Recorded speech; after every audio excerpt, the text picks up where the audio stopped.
ኤሶይ በስልጣኑ አይደራደራችሁም። ድፍት ነው የሚያደርጋችሁ። ተወዳድራችሁ ራሱ ካሸነፋችሁት። ስሙ ሲድኒ ይባላል። የሚኖረው ደግሞ አሜሪካ ውስጥ ነው። ትልቁ የሲድኒ ችግር ህግ አስከባሪ ሆኖ የህግ ተቃራኒ የሆኑ ስራዎችን ነው የሚሰራው ስራ ፖሊስነት ነው። ለስራም ሞቶ ተጠርጣሪዎች ላይ ተኩሶ 2 ሰዎችን ገድሏል። ተጠርጣሪ ላይ ተኩሶ ማለት ግን በሱ ማንም የቅጠው የለም። ሁሉም ዝም ነው ያለው። በ1996ም ሲድኒ ምርጫ ይወዳደራል ዋና የፖሊሶች መሪ ሆኖ ለመምራት። በጊዜውም ይህን ውድድር አሸንፎ የመጀመሪያው ጥቁር የከተማ የፖሊሶች ዋና አስተዳደር ሆኖ ነበር። የሚያስተዳድረው ታዲያ በትንሹ ከ700 እና ከ800 በላይ የሆኑ ሰራተኞችና ፖሊሶችን ህግ አስከባሪዎችን እና ያለው ስልጣን በጣም ትልቅ ነው። ችግሩ ግን ይሄንን ስልጣኑን በአግባቡ አይደለም የተጠቀመው። አንዳንዴ ሁሉ ፖሊሶች ፊልድ ወጥተው ለስራ ኦርደር ያደርጋቸዋል፣ ልጄን ከትምህርት ቤት አምጦልኝ ብሎ። ይሄ ደግሞ ያለ አግባብ ስልጣን መጠቀም ይባላል፣ ወይም ደግሞ ፓወር አቢዩዝ ይባላል በእንግሊዝኛ። ሲዝናና ሁሉ ዲዝኒ ወርልድ ምናምን መሄድ ሲፈልግ መንግስት ህዝቡን እንዲጠብቁ ያዘጋጃቸውን ፖሊሶች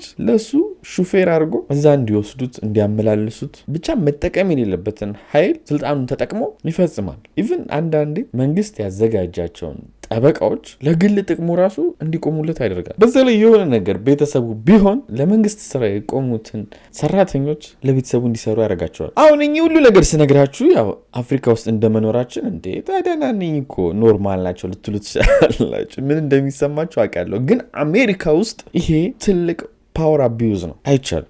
ሰው ስልጣን ሲሰጠው ስልጣኑን ለግል ጥቅሙ መዋል አይችልም። ወደ አፍሪካ ስትመጡ ስልጣን ሌላ አይነት እንትን ነው። እኚህ ያልኳቸው ነገሮች እንደውም ተራ ነገሮች ናቸው። ግን እንደ አሜሪካ ይሄ በጣም ህገወጥ ነው። የሚገርመው ሲድኒ ታሳሪዎች ሁሉ የእሱም ቤት መጥተው ጋርደኑ እንዲያጸዱ ሁሉ ያደርጋል። ከዛ ደግሞ ታሳሪዎቹ የሚያስፈልጋቸውን ሕክምና የሚያስፈልጋቸውን ምግብ ሲድኒ መድብልን በስትክክል ታሳሪዎችን እየተንከባከብክ አይደለም ሲባል ችላ ይላቸዋል። ለግል ጥቅሙ ግን እዛ እየጠራ ጋርደኑን ያጸዳቸዋል። አንዳንዶች ታሳሪ ሁሉ ከሰውታል። ግን ክሳቸው ያው ከባድ ነው። እንደዚህ አይነት ሰው ስከሱ ብዙም ተሰሚነት አላገኘም። አሁን የሲድኒ የስልጣን አጠቃቀም እየባሰ አስቀያሚ እየሆነ ነው የመጣው። ጭራሽ ሁሉ ጉቦ ሁሉ መቀበል ይጀምራል። ከሱም በላይ ደግሞ በጣም አስቀያሚውና ስልጣንን ለምንም ነገር ተጠቀሙ። ግን ሴት ልጅን አቢዩዝ ለማድረግ ስልጣንን መጠቀም በጣም እኔ ከሁሉም አስቀያሚው ብዬ ማስበው እሱ ነው። ስልጣንን ተጠቅሞ ሰራተኛ የሆኑ ሴቶችን መጫን፣ አብሮ እንዲተኙ ማድረግ፣ ካልተኙ ማባረር፣ ከተኙ ስልጣናቸውን ከፍ ማድረግ። ይሄ በጣም ደሞስት አስቀያሚው ቆሻሻው የስልጣን መጠቀሚያ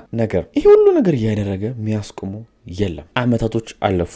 ለብዙ አመታቶች መራ። ጊዜውም አሁን 2000 መጣ፣ ምርጫ የሚደረግበት። በዚህ ሰዓት ታዲያ የሆነ ተቀናቃኝም አብሮት መጣ። ዳርዊን የሚባል ዳርዊን ወታደር የነበረ ተምሮ እውቀቱን አሳድጎ መሪ ለመሆን የተዘጋጀ ሰው ነው። በአካባቢውም እሱ በጣም የሚወደድ ሰው ነው ዳርዊን። ከሱም በላይ ደግሞ ዳርዊን የሲድኒን እያንዳንዱ እንቅስቃሴውን እያየ የሚበሳጭበት፣ ትክክል ያልሆነ ስራ እንደሚሰራ የሚያውቅ ሰው ነው። ይህን ነገር ለመቀየርም ይወዳደራል። ሲድኒም ተፎካካሪ መጣበት ማለት ነው። አብዛኛው ጊዜ ደግሞ ዳርዊን የሚናገረው ንግግር በፉክክር ውስጥ አንድ ነገር ነው። ፖሊስ አስተዳደሮቹ ጋር ያለውን ጉቦ አጠፋለሁ፣ ሌብነት በዝቷል፣ ያለ አግባብ የሚሰሩ ህግን ከለላ ተደርጎ ብዙ መጥፎ ነገሮች አሉ ይላል። ሁሌም ደግሞ ለማህበረሰቡ ከባድና አስቸጋሪ የሚሆነው ሌባ፣ ጉቦ ምናምን ሳይሆን የትም አትሄዱበት ህግን ከለላ አድርጎ የሚዘርፋችሁ ሰው ነው። ወዴትም አትሄዱ። ከሱ ጋር እጣላለሁ ካላችሁ እዛ ጋ ህግ ይጠብቃችኋል። ያላችሁ አማራጭ እሺ ማለት ነው። ሌባ ቢሆን ግን ከዚህ በፊትም ተናገረ፣ ተታክቷችሁ አመልጣችሁ ሮጣችሁ ምናምን ብላችሁ ልታመልጡ ትችላላችሁ። እሱም ፈርቶ ሊያመልጥ ይችላል። ህግን ከለላ ተደርጎ የሚሰራ ሌብነት ግን በጣም ማህበረሰቡን አቢዩዝ የሚያደርግና በጣም የመንግስትን አሰራር የሚረብሽ ነገር ነው። ይህንን ነው ዳርዊን አጠፋለሁ ያለ። ከማጥፋትም በላይ ደግሞ አባራችኋለሁ ብሎም ቃል ገብቷል። ሰዎችም በእነዚህ ነገሮች በጣም ተማረው ስለነበረ ዳርዊንን ደስ እያላቸው መረጡት። ሲድኒ በዚህ ሰዓት በረገገ። ምን ማድረግ እንዳለበት ሁሉ አያውቅም። በሁለት ነገር ነው በጣም የተበሳጨው። አንደኛ ዳርዊን ስልጣን ሲይዝ ጉበኞችን ይይዛለሁ አባራለሁ ብሏል። ስለዚህ ምርመራ ያደርጋል። በዛ ሰዓት ደግሞ ሲድኒ ሰርነውን ጉቦ፣ የተለያዩ ማጭበርበሮች እያንዳንዱን ነገር ያውቃል። ስለዚህ ወዲያው ሲድኒን ከስልጣኑ ማባረር ብቻ ሳይሆን እስር ቤት ሁሉ ሊከተው ይችላል። ሁለተኛው ደግሞ ሲድኒ የፈራ ያው የለመደውን ስልጣን ያጣል። ለዚህም ሲድኒ ቁጭ ብሎ ነገሮችን እንደቀላሉ ማየት አልፈለግም። ለዛም ሲያሰላስል ይህን ነገር እንዴት መፍታት እንዳለበት አንድ ሀሳብ ብልጭ ይደለታል። ለምን ዳርዊንን አልገለውም ብሎ ያስባል። ከዛ ያው ድጋሚ እሱ ለ4 ዓመት ይመራል ማለት ነው። ጊዜው አሁን 2000 ነው እንደ ፈረንጆች አቆጣጠር። እስካሁን ዳርዊን ቢያሸንፍም ስልጣኑን ግን አልያዘም። ልክ እንዴት ነው? ለምሳሌ ባለፈው ምርጫ ላይ ዶናልድ ትራምፕ እና የባይደን ምርጫ ላይ ዶናልድ ትራምፕ አሸንፎ ስልጣን ያልያዘም ነበር። ልክ አዲሱ ዓመት ሲመጣ ነው ወደ ቢሮ የገባው። ግን ማሸነፉ ያለፈው የምታውቁ ነበር። እንደዚህ አይነት ሲቹዌሽን የነበረው ደርዊን ወደ ቢሮ አልገባም፣ ግን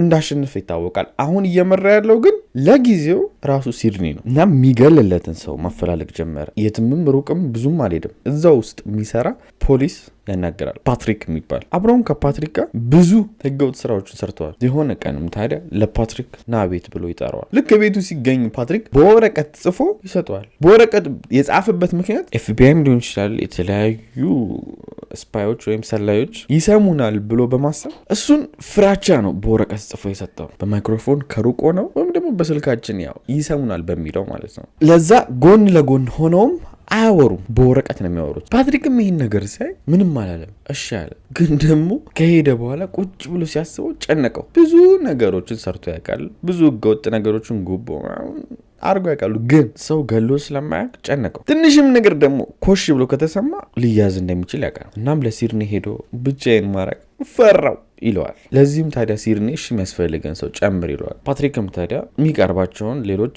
3 ፖሊሶች ያናግራል። እኚህ የመጡ ሰዎችም ይሄንን ግድያ ከፈጸምን ሲድኒ ወይም መሪያችን ምንፈልገውን ስልጣን ይሰጠናል፣ ስለዚህ ይሄን ነገር ማድረግ አለብን ብሎ ይመክራቸዋል። እናም ቀጥታ ወደ ስራ ገቡ። ዳርዊንን መከታተል ጀመሩ። እንቅስቃሴውን እንዴት ነው ምንገለው ምናምን እያሉ። ችግሩ ግን 4 ሆነው እንዴት መግደል እንዳለባቸው ግራ ገባቸው። ምክንያቱም እነዚህ ቅጥር ነብሰ ገዳይ አይደለም። ቅጥር ነብሰ ገዳዮች መቼ መግደል እንዳለባቸው፣ መቼ ማምለጥ እንዳለባቸው ምናምን ያውቃሉ። እኚህ ግን ግራ ገባቸው እርምጃ ለመውሰድ። ሳይገሉትም ታዲያ ድፍን 3 ወር ከ15 ቀን ምናምን አለፈ። ዳርዊን ደግሞ ወደ ስልጣኑ ሊገባ 3 ቀን ብቻ ነው የቀረው ስልጣኑን ሊይዝ። ሲድኒን ታዲያ ፓትሪክን ጠርቶ መሆን ካለበት አሁን ነው፣ ያለበለዚያ ማለቃችን ነው ይለዋል። ምክንያቱም ዳርዊን መጥቶ ስልጣኑን ከያዘ በነጋታው ሲድኒ እስር ቤት ነው፣ በቃ እርምጃውን አሁኑኑ ውሰዱ ይላቸዋል። ፓትሪክም ቡድኑን ሰብስበው ቤቱ ሄዱ። ዳርዊንም ታዲያ ውጪ ነበረ፣ ወደ ቤቱ እየገባ ነበር። ዳርዊንም እንደደረሰ ቤቱ ከመኪናው ውርድ ይላል። በዚህ ሰዓት ፓትሪክ እና ተዘጋጅተው የነበሩ ሰዎች ከተደበቁበት ወጥተው ዳርዊን ላይ 12 ጊዜ ተኩሰው ይገሉታል። ጥለውትም ከዛ ብን ብለው ከዛ ቦታ ይሄዳሉ። ወዲያውም ፖሊሶች ታዲያ ተደወለላቸው፣ እዛ አካባቢ መጡ። ወዲያውም ደግሞ ፖሊሶች የጠረጠሩት ማንን ነው? ኦፍኮርስ ግልጽ ነው፣ ሲድኒ ነው። ምክንያቱም ተቀናቃኝ እሱ ስለነበረ የዳርዊን። ችግሩ ግን ቅድም ምን ብያችሁ ነበረ፣ ህግን ፖሊሶች አቢዩዝ ማድረግ በጣም ይችላሉ። ስልጣን ላይ ያሉት እነሱ ስለሆኑ በደንብ ምርመራ እንዳይካሄድ ለመርማሪዎቹ ጉቦ ሊሰጡ ይችላሉ። ፖሊስ ሆኖ ድንገት እንኳን እሱ ላይ ጫን ያለ ነገር ብከፍቱ ወይም ምርመራ ብታደርጉ ያጠፋቸዋል፣ አቅሙ ስላለው ማለት ነው። እናም እሱን ምንም እንኳን ቢጠረጥሩትም መረጃ የለም ተብሎ የዳርዊን ገዳይ ማን እንደሆነ ሳይታወቅ ኬዙ ተዘጋ። በዚህም ምክንያት ሲድኒ አመለጠ። ግን ከትንሽ ቀናቶችና ወራቶች በኋላ አሁን 2001 ነው እንደ ፈረንጆች አቆጣጠር፣ ፓትሪክ ቤቱ ስር አደንዛዥ እጽ የሚሻሻጡ ሰዎች አሉ። እዚህ አደንዛዥ የሚሻሻጡ ሰዎች ውስጥ ደግሞ የፓትሪክም እጅ አለበት። ችግሩ ግን አደንዛዥ እጽ የሚሸጡ ሰዎች በጣም እብድ ናቸውና ብዙ ጊዜ ማስ ሹቲንግ ሲባል ሰምታችሁ ሊሆን ይችላል። በቃ ለጉር ነው የሚተታኮሱ፣ ትንሽ ጥርጣሬ ካለ ማለት ነው። እና በመሀል ይሄ ነገር አደንዛዥ የተሻሻጡ ባለበት ሰዓት መሳሪያው እርስ በርስ ይተታኮሳል። ፓትሪክም እዛ ጋር ነበረ። እሱም በመሀል መተዋኮስ ይጀምራል። በዚህ መሀል ከመሀላቸው አንደኛው ሰው ይሞታል፣ ይጎዳል። ሌሎቹ ፖሊስም ይህን ቶክስ ሰምቶ ይመጣል። ፓትሪክም ታዲያ ፖሊሶች ሲመጡ አንተም እዚህ ነገር ውስጥ አለበት ብለው ያጨመረበት ራሱን ፖሊሱን ፓትሪክን ማለት ነው። ፓትሪክም ትክክለኛ ፎቶ ይህን ይመስላል። ፓትሪክ ወዲያው ወደ ፍርድ ቤት ወሰዱት። እዛ ጋር በሞተው ሰውዬ ምክንያት ደግሞ ፍርድ ቤት እየተጠየቀ ነው። እናም ከተፈረደበት እድሜ ልክ ጥጥት ሊያደርጋት ይችላል፣ ወይም ደግሞ ከ50 ዓመት በላይ። አብዛኛው ጊዜ ግን ያው አሜሪካ ውስጥ ሰው ከገደላችሁ እድሜ ልክ ነው የሚሆነው፣ እድሜ ልክ ይፈረድበታል። እሱ ግን ይህ እንዲሆን አልፈለገም። ከአቃቢ ሕግ ጋር ውል ለመፈጸም ያስባል። ምን አይነት ውል? ከዚህ በፊት የተሰራ ወንጀል አውቃለሁ፣ ሲድኒ የሰራውን እያንዳንዱን እነግራችኋለሁ ይላችኋል። በቃ ያው ስኒች ያደርጋል ማለት ነው፣ ወይም ያቃጥራል። ስታቃጥሩ ደግሞ እስራችሁ በጣም ነው የሚቀንስላችሁ። በነፃ ውል ልትለቀቁ ትችላላችሁ፣ በማቃጠራችሁ ምክንያት ማለት ነው። ማለት እዛ ጋር የምታቃጥሩት አይነቱ ነው የሚታየው። ትልቅ ማቃጠር ከሆነ ትልቅ ክስ ይነሳላችኋል። እና ይህን ደግሞ እሱ ፖሊስ ነው ስለሚያውቀው ነው አቃቢ ሕጎቹ እናገራለሁ ያለው። ሁሉንም ነገር ነበር ወዲያው የነገራቸው። በዚህም ደግሞ ብቻውን አይደለም አብሮት ጓደኛውም ነበርና እዚህ ግድያ ውስጥ 4 አልነበሩ ከፓትሪክ ጋር እዚህ ግድያ ውስጥ የነበረ የእሱም ጓደኛም ደግሞ ተይዞ ነበርና እሱም ሲድኒ ላይ እንዳለ መሰከረ። ይሄ ደግሞ ለአቃቢ ህጎቹ በቂ መረጃ ስለሆነ ሲድኒን ከጀም ያደርጉታል። የሲድኒም ትክክለኛ ፎቶ ይህን ይመስላል። ወዲያውም ታዲያ ፍርድ ቤት ይቀርባል። ሲድኒ እድሜ ልክ ይፈረድበታል። ፓትሪክና ሌላ ጓደኛው ስኒች በማድረጋቸው ወይም በማቃጠራቸው በነፃ ተለቀቁ። ሁለቱ ደግሞ 4 ነበሩ ብያችሁ ነበር። ሲድኒ ላይ ያልመሰከሩት